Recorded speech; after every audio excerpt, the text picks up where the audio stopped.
o mundo evoluiu e a sua carteira? Ela tem acompanhado esse processo? Imagina que você tivesse na sua carteira um produto modelado através da inteligência artificial, que identifica, talvez, oportunidades aí em momentos de estresse do mercado, queda acentuada ou até numa euforia. Então, será que isso existe? Será que isso é um conto de fadas? Hoje a gente vai saber um pouco mais sobre isso. Acompanhe aí.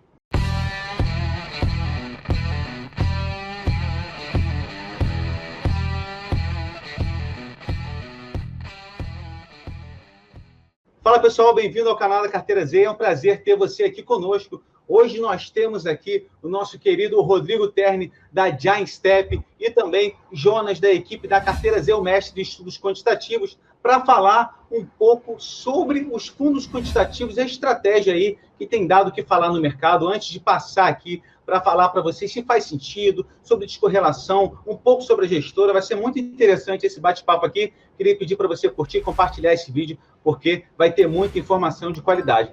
Então, é um prazer ter aqui o Rodrigo conosco, né? A gente já fez algumas lives na Carteira Z com o próprio Daniel Nigri para conhecer um pouco do processo, da estrutura da gestão. O nosso evento aqui no Ultimate Value em 2019, a gestão também veio aqui falar, inclusive foi o irmão do Rodrigo, Flávio, e hoje a gente vai falar também do processo de decisão, se é importante ter um fundo nesse sentido na carteira. E eu já queria passar para o Rodrigo para fazer a primeira pergunta, tá, Rodrigo? Porque a Giant Steps, eu estava olhando o site de vocês já estão com 6 bi, né, sob gestão, se não for, se me corrige, 9 anos de existência aí, e vocês ampliaram a equipe recentemente. E vamos colocar todo mundo na mesma página. Muita gente vai falar, cara, o que é fundo quantitativo? O que é isso?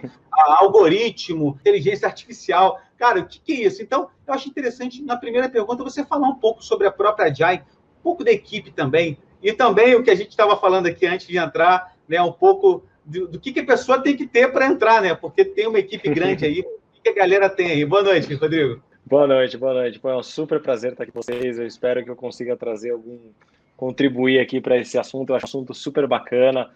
Tem estado bastante em pauta aí nos últimos dias. E realmente, assim, na nossa humilde opinião, é super bacana poder contribuir para a discussão e poder trazer um outro ponto de vista de como esse tipo de estratégia, né, esse tipo de metodologia vem transformando a indústria de gestão. Já aconteceu lá fora, né, a indústria de gestão americana foi totalmente transformada, também na Europa tem vários casos, na Ásia também, e aqui no Brasil a gente ainda está um pouco engatinhando, né, a gente ainda está tendo uma certa dificuldade de sair do chão, mas felizmente, acho que dos últimos 2 anos para cá, a gente tem visto várias iniciativas diferentes, até de casas tradicionais, começando aí mais para um caminho de usar tecnologia, né, de agregar tecnologia ao seu processo, o que deixa a gente super feliz.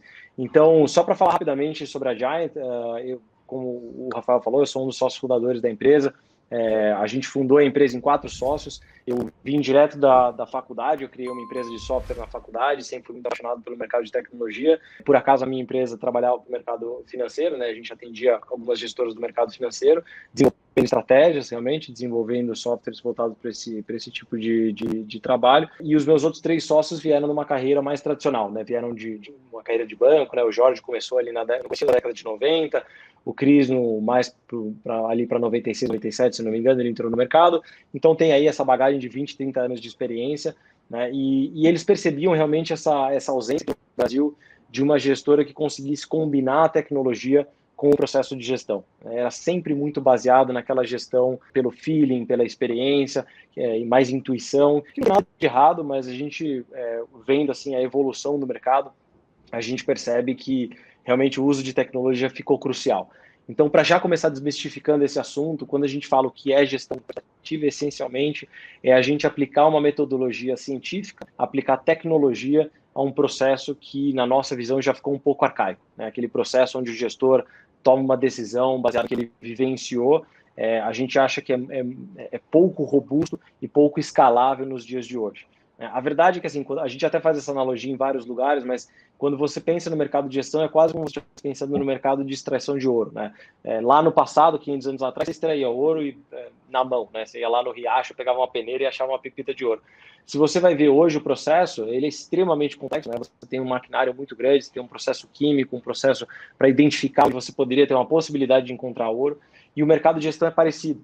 No passado, você conseguia ali na mão achar algumas boas oportunidades de investimento. Hoje em dia, já é bem mais complicado. Você precisa de uma tecnologia mais forte. E a Giant veio com esse conceito de realmente aplicar a tecnologia para conseguir potencializar onde o ser humano consegue chegar. Então, já desde o início, não tem nada a ver com robô, não tem nada a ver com assim, um ser consciente que toma decisões, é simplesmente o ser humano usando ferramentas mais poderosas para chegar mais longe.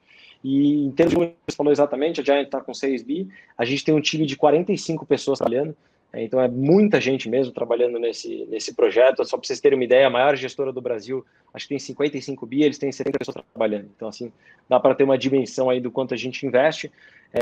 Em termos do qual tipo de perfil que trabalha conosco, normalmente são pessoas que trabalham que tiveram uma carreira ou como engenheiros, ou como matemáticos, ou como estatísticos, ou como programadores. Então, tem uma certa diversidade ali no meio. A gente gosta de pessoas que tiveram experiência de mercado também, ou que não tiveram, isso não é uma necessidade, mas é realmente bem diverso. Assim, a gente tem um time de pessoas que tem backgrounds diferentes, justamente para trazer ideias diferentes e conseguir contribuir para que o fundo fique mais melhor ao longo do tempo. Não sei se deu para falar bastante, eu tentei resumir algumas coisinhas ali no meio, mas só para dar essa introdução aí. Tá ótimo, obrigado. Vou passar aqui para o mestre Jonas, da parte quantitativa da carteira Z, para fazer as ponderações iniciais aí e fazer a primeira pergunta também, Jonas. Boa noite. Boa noite. Bom, em primeiro lugar, é um prazer estar aqui, né? Porque estou aqui na minha praia, então entrevistando o Rodrigo aí, realmente é um prazer. Vamos assim, rápido as perguntas. Então, assim, enfatizando um pouquinho mais o que você acabou de falar, do pessoal que trabalha lá, mas assim, que não tem até pessoal de mercado, mas que não é uma exigência, mas existem os especialistas em mercado, aqueles que não são da área tecnológica ou de exatas, por exemplo. Existe pessoal economistas e especialistas também na equipe. Quer dizer, as pessoas que possam contribuir para a elaboração dos algoritmos. Né? Claro, com certeza. Eu diria que assim, as duas principais pessoas hoje na nossa equipe de gestão são duas pessoas que vieram do mercado. Eles tiveram uma formação acadêmica forte, né? O Jorge ele fez ITA, depois ele fez MBA em Wharton, e o Cris ele fez Poli aqui no Brasil, depois ele fez um mestrado em estatística também. De certa forma, eles tiveram essa carreira acadêmica mais voltada para matemática, mas eles tiveram aí 20, 30 anos de mercado. Então, com certeza é super importante ter pessoas que tiveram essa experiência, porque elas tendem a ser muito pragmáticas. A gente nunca pode deixar de lado que o nosso objetivo como gestor, né, de fundos é entregar retorno. Então, assim, a matemática é legal, a estatística é legal, a tecnologia é importante, mas no final do dia a gente tem que ser pragmático, a gente tem que usar isso para um objetivo final. Então, a pessoa que já teve essa experiência, ela tem muito domínio, digamos assim, do que é controlar risco, do que é controlar a exposição em cada um dos mercados que você tem, como se diversifica, como funcionam os instrumentos, como funcionam os mercados, o que é um choque de liquidez, já passaram por diversas crises. Então, assim, eu acho que não dá para subestimar o valor que tem essas pessoas. A gente tem pessoas também que já tiveram ou uma pós-graduação, um mestrado em economia. Então, existem algumas pessoas que estão dentro da equipe que têm esse tipo de formação. Agora, a gente não tem nenhuma pessoa, se eu não me falo, que seja economista pura, ou seja, que foi formado na graduação em economia. Ainda, a gente procura, tá? Então, não é que a gente é avesso, não. Na verdade, dentro da Giant, assim, a gente sempre diz que o mais importante é a diversidade. A gente tem que ter, na hora que a gente está desenvolvendo uma estratégia, quanto mais pontos de vista diferentes, quanto mais for, digamos, rico o debate nesse momento, melhor é. Então, não adianta você ter 10, 20 pessoas que pensam exatamente igual, porque eles vão desenvolver as mesmas estratégias e uma hora essas estratégias vão parar de funcionar e aí a gente perdeu a nossa gestão. Então, o importante é realmente essa diversidade. Eu acho que isso é o que faz a gente ter essa perenidade. O que você falou de diversidade de ideias agora é muito interessante, porque eu queria falar exatamente isso. Na carteira Z, por exemplo, a gente fala muito de descorrelação, porque a gente acha importante, né, você ter ativos na sua carteira que sejam descorrelacionados entre si. A gente ouve muito por aí, não ponha todos os ovos numa mesma cesta, enfim. A gente acha que se você escolher de forma inteligente a sua carteira descorrelacionando, isso melhora a relação risco-retorno, né? A gente vê alguns estudos, inclusive, de finanças comportamentais, mostrando, né, que a dor de uma perda nos investimentos é muito maior do que a alegria de um ganho. Então, se você perder 50% do patrimônio, é mais triste, muito mais triste, do que você ganhar, a alegria de ganhar 50%. Isso é bem interessante a gente falar aqui, porque essa relação de risco-retorno é muito importante que a gente veja na carteira. Se a pessoa quiser viver em paz, ter saúde, não infartar porque perdeu 50% do patrimônio, talvez em poucos meses, né? Eu acho que é importante descorrelacionar de forma inteligente, isso que a gente faz também nos fundos, né, na montagem dos fundos da carteira Z. E eu queria que você falasse sobre a descorrelação dos fundos da Giant na montagem de um portfólio e se dados passados são bons indicativos aí para estudar probabilidades futuras. Boa. Tem muitas coisas legais aqui para comentar, né? Mas primeiro de tudo, assim, quando você está diversificando entre ativos, então, digamos, eu estou comprando ações, eu estou comprando renda fixa, eu estou comprando commodities ou moedas ou alguma coisa nesse sentido, na minha visão, é um pouco mais fácil de você enxergar essa diferença entre os ativos. Agora, quando a gente entra na seara ali de fundos multimercados, é um pouco mais complexo, porque você pode ter vários fundos multimercados, mas se a cabeça dos gestores por trás desses fundos multimercados for igual, você não vai ter diversificação nenhuma, né? Todo mundo vai perder na mesma hora e todo mundo vai ganhar na mesma hora. Então, não existiu diversificação na hora que você compôs a sua carteira. E aí vem um pouco das nossas críticas quando as pessoas tendem a colocar o fundo quant numa caixa e o fundo não quant na outra caixa.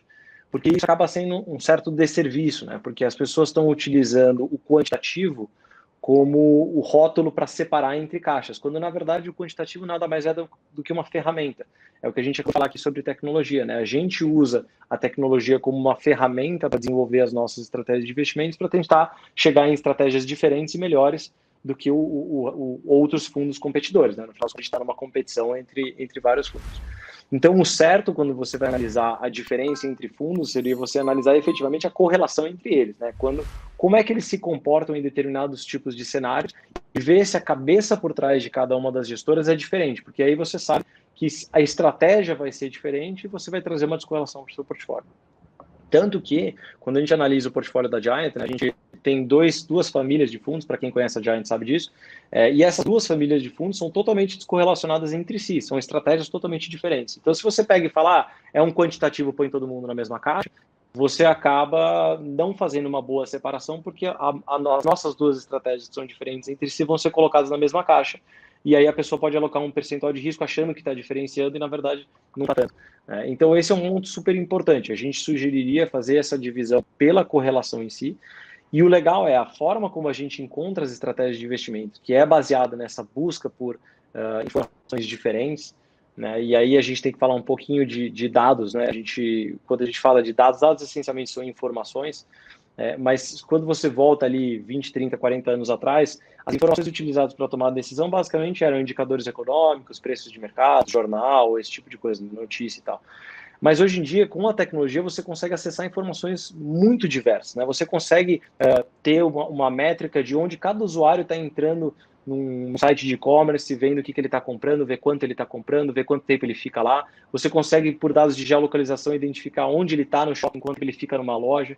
Você consegue, com câmera, identificar, reconhecer uma face e identificar qual é a emoção que ela está sentindo e utilizar esse dado. Você consegue pegar imagens de satélite para ver se o estacionamento de um shopping está vazio ou já está cheio, né? Então, você tem muitas coisas, muitas informações que a tecnologia te proporciona a conseguir analisar. E quando você usa esse tipo de tecnologia, você pode tomar decisões diferentes de um gestor que está só pautado naquele tipo de informação mais tradicional.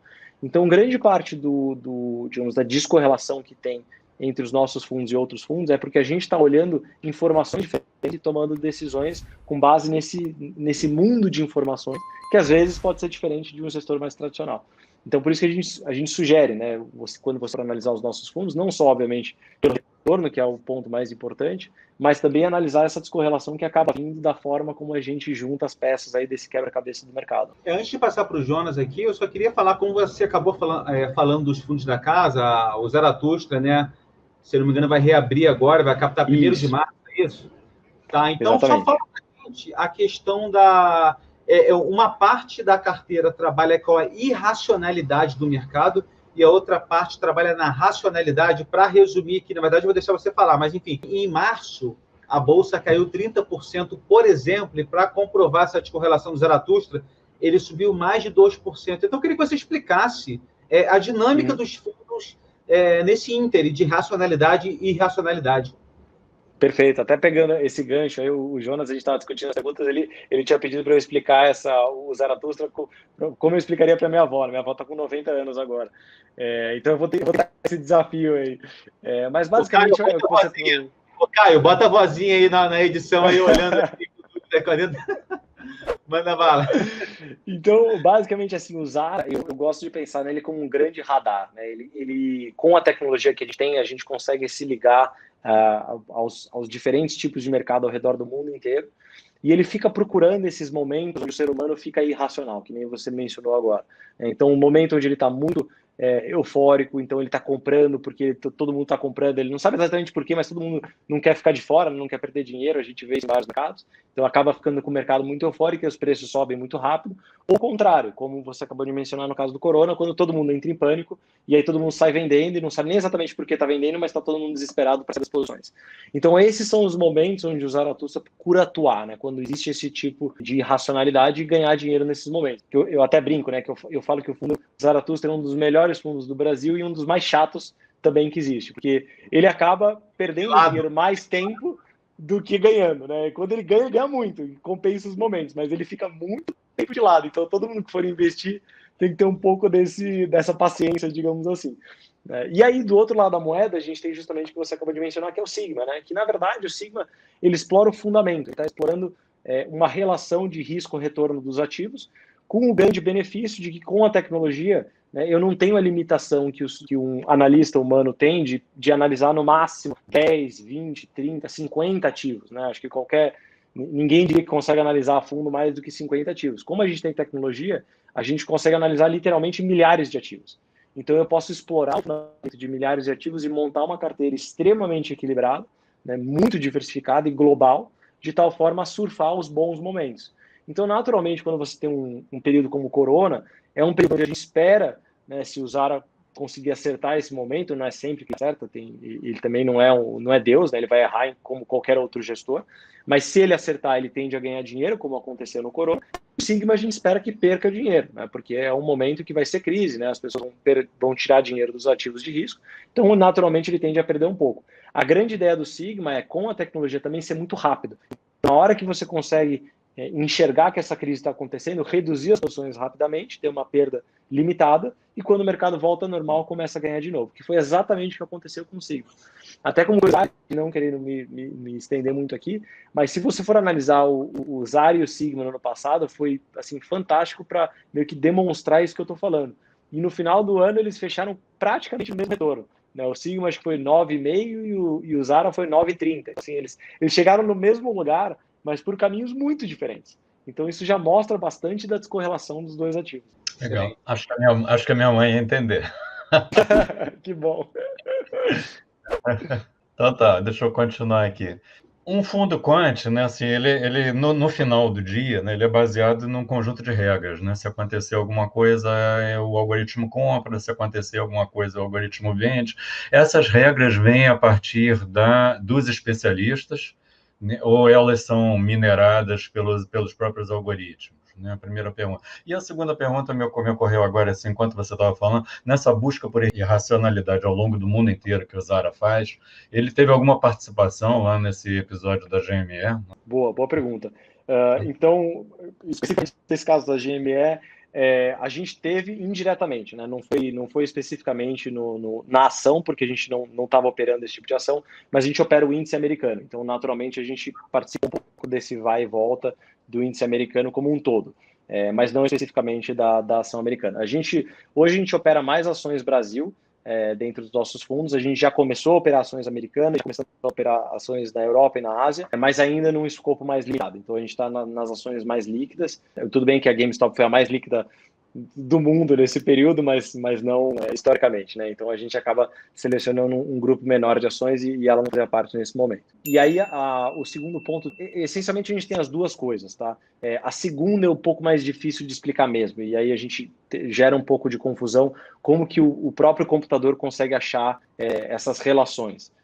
E na verdade, assim, o que a gente tem que imaginar é que imagina que a gente está com um grupo de informações muito grande, né? Como eu acabei de mencionar, você tem vídeo, você tem imagens, você tem notícias, você tem preços de mercado, indicadores econômicos, então é muita coisa. Às vezes nós, como seres humanos, não conseguimos enxergar as conexões que existem, né? E aí eu até brinco que um dos poucos modelos da Renaissance que vieram a público era um modelo que cruzava dias de sol com comprar bolsa nesses dias, e era um modelo que tinha Sharpe positivo, então todo dia que fazia sol ele comprava, todo dia que fazia chuva ele vendia, e ganhou dinheiro durante muito tempo. Então esse tipo de cruzamento de informação, né, eu, pelo menos como ser humano, jamais imaginaria cruzar um dado de dias de sol com o preço da bolsa, mas quando você faz esses milhões de cruzamentos, você consegue achar coisas interessantes como essas, ou anomalias, né? Então você consegue enxergar dados que do nada estão tendo algum tipo de comportamento estranho e você vai entrar mais a fundo. Então esse seria o caso de você achar automaticamente, por assim dizer, esses tipos de padrões. No outro caso, é o ser humano com uma ideia, né? Então a gente tem uma ideia, como cientistas ou como pessoas que tiveram experiência de mercado, e vão pensar, pô, será que a inflação em conjunto com a expectativa de crescimento tem algum tipo de influência no preço dos juros? Eu vou explorar esse tipo de tese, né? Esse tipo de estratégia de investimento, que não é nem nada diferente do que faz um gestor tradicional, ele faz esse mesmo tipo de exercício, né? A grande diferença é que a gente tem um grupo de pessoas que está trabalhando consistentemente nesse tipo de trabalho, e uma vez que a gente desenvolve a estratégia, a gente pode automatizar ela e deixar o nosso tempo livre para desenvolver outras estratégias. Então a gente tem mais tempo livre para buscar estratégias diferenciadas. Eu acho que esse que é o grande benefício que a tecnologia traz para a gente. Excelente. Eu quero fazer acho que só mais uma pergunta, porque eu vou mostrar o retorno aqui do Zaratustra, que vai reabrir. Eu acho que o investidor sempre fica curioso. A gente fala dessa abordagem qualitativa de processo, no caso de vocês, sistema, inteligência artificial e tal. Aí o investidor fica com aquela interrogação, querendo saber, tá, mas quanto rende? Quanto rende? Dá retorno, né?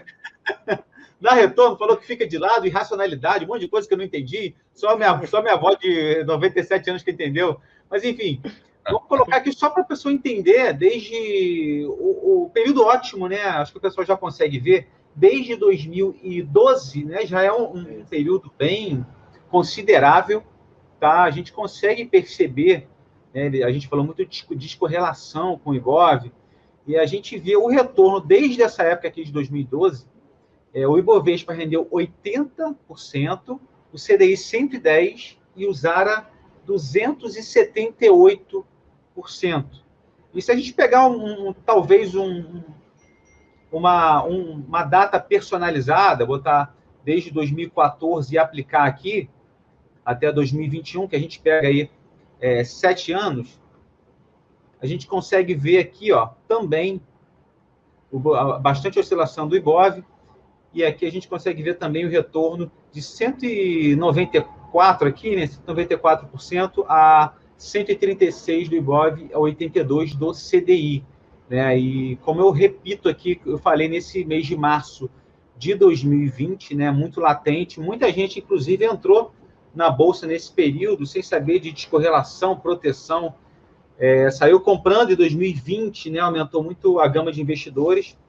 E aqui, para comprovar o que a gente está falando, né, do mês de março de 2020, o mês pandêmico aí, né, o pior mês de 2020, que a Bolsa caiu 29,90%, o fundo deu uma porrada, né, porque se a Bolsa cai e qualquer coisa sobe, é uma porrada, 2,08%.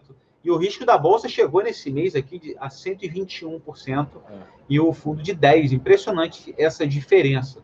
Então, é interessante a gente observar essas questões, Rodrigo, porque as pessoas conseguem ver a descorrelação nesses momentos que você falou entre racionalidade e irracionalidade, não é isso? Exatamente, não, perfeito, é isso mesmo. Beleza, Jonas, a gente pode fazer agora um pale-bola para terminar aqui de algumas perguntas, ele vai respondendo rápido, vamos lá?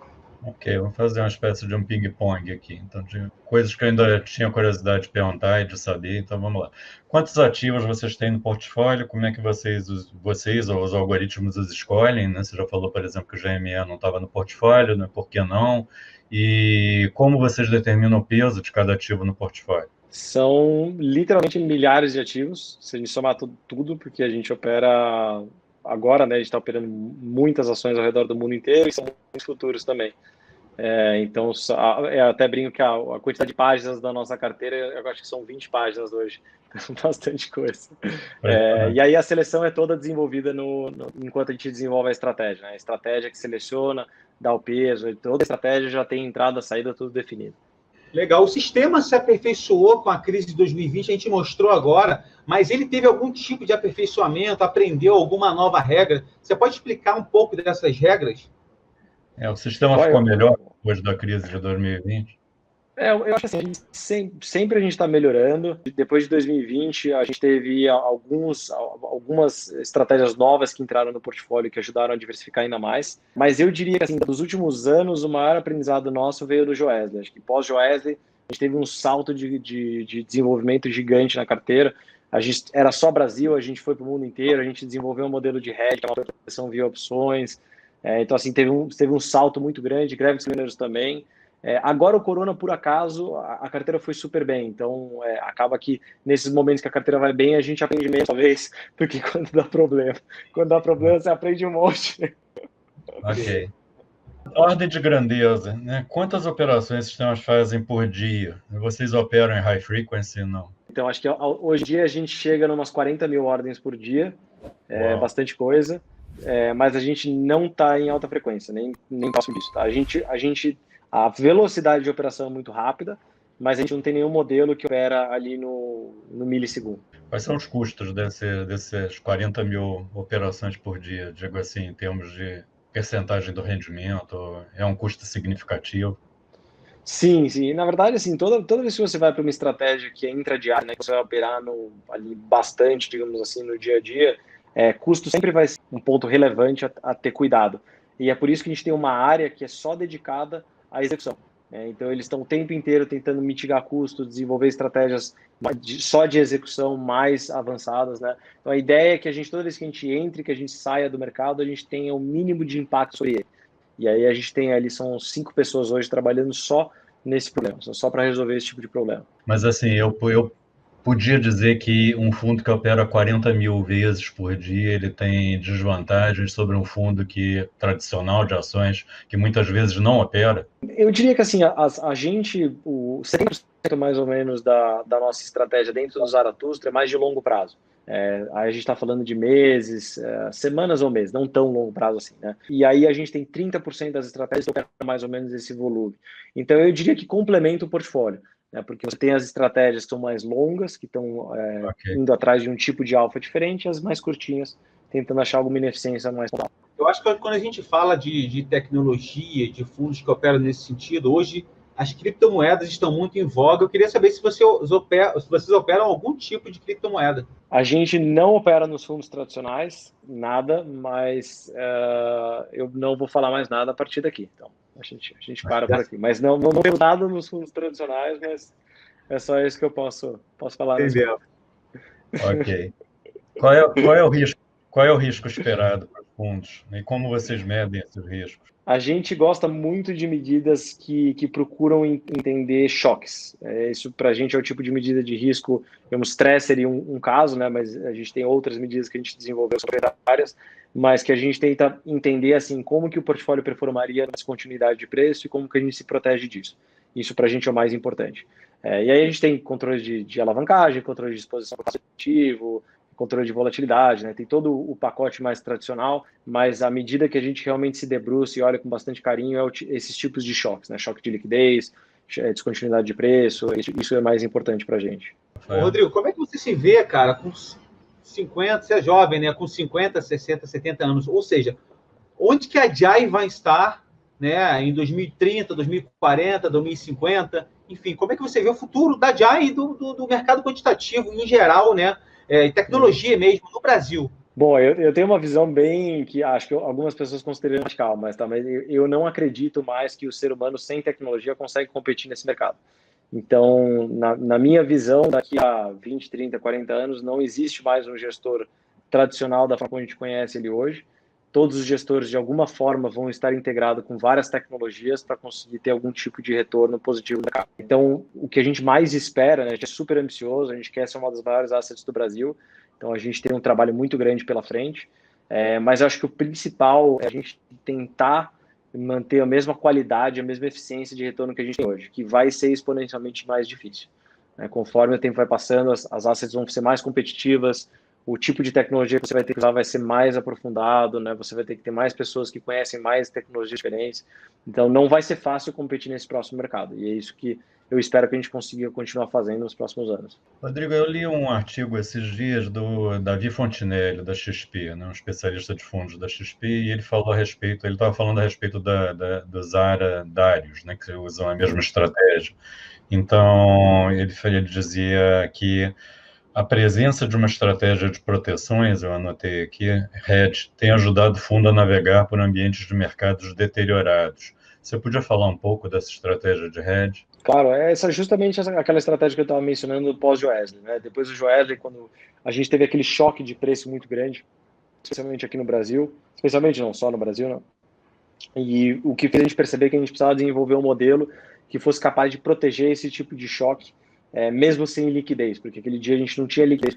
Quando você tem um mercado normal, a gente é muito rápido para fazer uma operação de saída, né? Sair da posição que a gente está e entrar numa outra posição. Então isso não é tão preocupante para a gente. Só que o Joesley aconteceu no meio da noite. Então a gente não tinha como desmontar a posição e montar uma outra.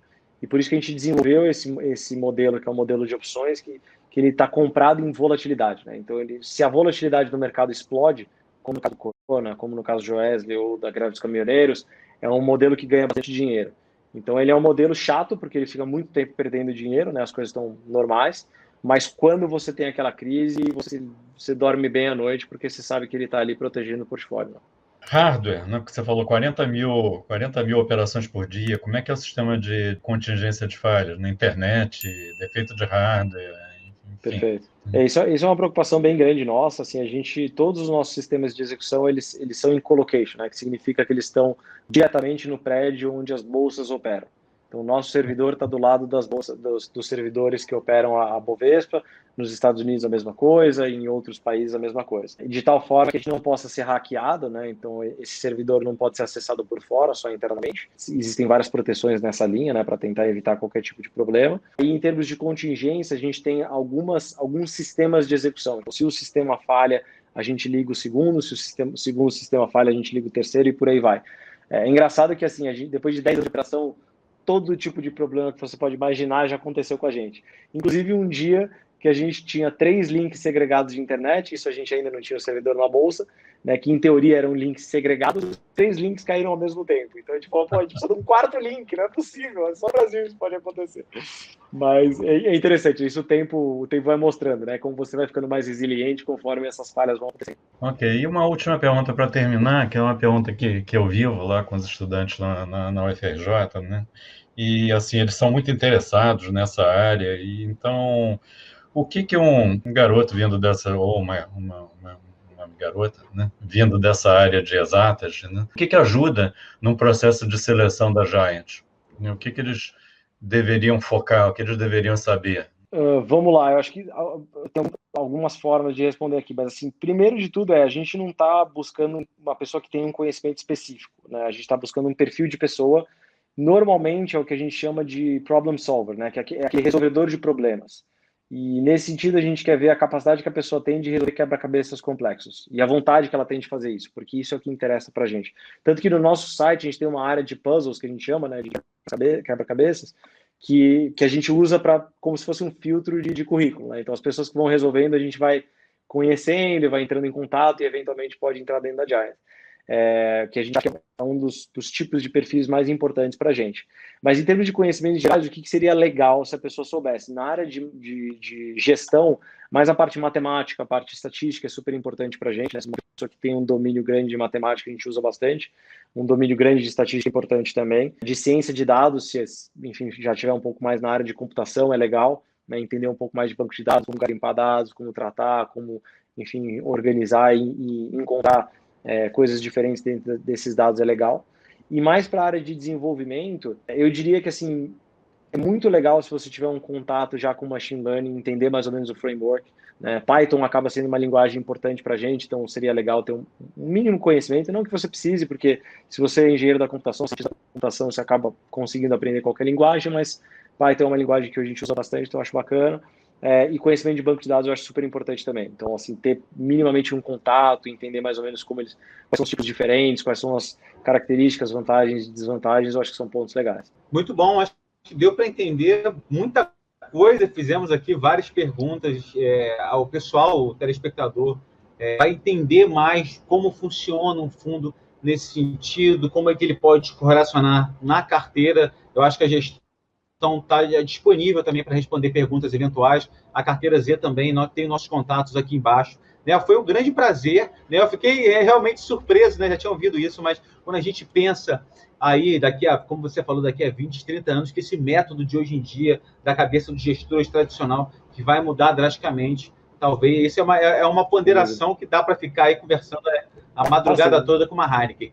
Então, cara, é muito bom falar com vocês, foi bem agregador. Queria que o Rodrigo falasse as últimas palavras aí pra gente. Gente, só tenho a agradecer, assim, foi um papo super 10, como sempre. Eu acho super legal a gente estar colocando esses pontos e discutindo esse assunto, porque realmente é o que você falou, eu acho que é um assunto que vai gerar muita polêmica ainda daqui para frente.